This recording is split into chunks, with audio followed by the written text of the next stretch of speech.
Hello guys, કેમ છો? મજામાં ને? Let's talk about classic and R rated series Blue I Samurai. Blue I Samurai जिसे क्रिएट और लिखा गया है हस्बैंड वाइफ की जोड़ी माइकल ग्रीन और एम्बर न्यूजेमी के द्वारा। माइकल ग्रीन ने बहुत सी बेस्ट मूवी राइट की है, जिसमें ब्लेड रनर 2049 एंड लोगन जैसी कई सारी मूवीज को हम शामिल कर सकते हैं। अब बात की जाए तो ब्लू आई सामुराई की story around 17th and 19th centuries में स्टार्ट होती है। वहाँ पर 4 वाइट मैन जापान में इलीगली वेपन्स का बिजनेस करते हैं। Here some peoples are the sold womens and the prostitute in the market. और हमें दिखाया जाता है कि इस सीरीज का जो मेन कैरेक्टर है मिजू, उसकी बैक स्टोरी दिखाई गई है। उसमें उसकी मदर को 4 वाइट मैन उठाकर ले जाते हैं। वहाँ पर उसका जन्म होता है और उस टाइम पर उसकी माँ को कोई मार देता है।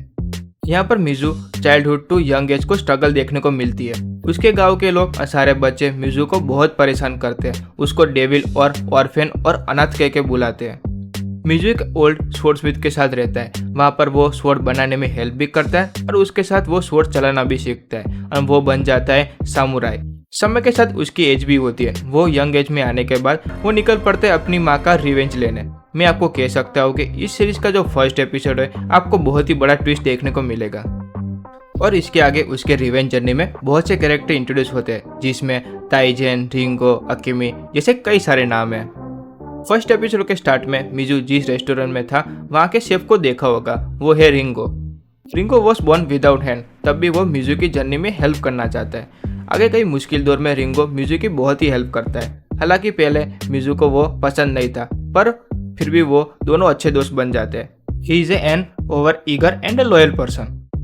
ताइजन जो वही कैरेक्टर है जो मिजू को चाइल्डहुड में बहुत ही बुली करता था। Taigen is a samurai and the top of the student at the Shindo dojo. He was born as the son of the fisherman in the village of Koma. एक बार Meizu hazy शिंडो को ढूंढने में शिंडो dojo में पहुंच जाते हैं। वहाँ पर हेजी शिंडो की कोई भी इंफॉर्मेशन नहीं मिलती और वहाँ से उसको निकल जाने को कहा जाता है। तब भी वहीं पर मिजू और वहाँ के सारे स्टूडेंट की फाइट होती है।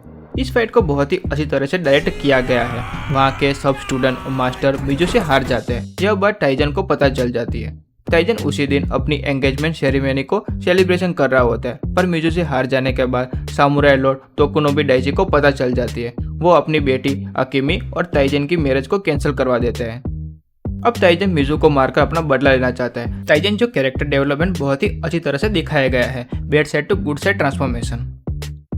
फर्स्ट सीजन के एपिसोड नंबर 6 में मिजू अपनी मदर के किलर में से एक को ढूंढ लेता है और फिर उसके साथ पूरे पैलेस में फाइट दिखाई गई है। You can say that this is a big step towards his revenge, and this episode were too awesome. Last 2 episodes Nothing Broken and The Great Fire of 6057 are the strong story building to give courage to the character for choosing the life to live in their own ways, और season 2 को एक नया रास्ता देता है।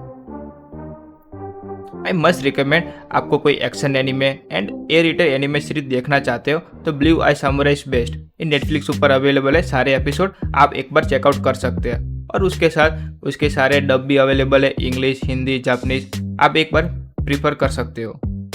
Thank you so much everyone for your support. Just because of you all we have the achieved 100 subscribers.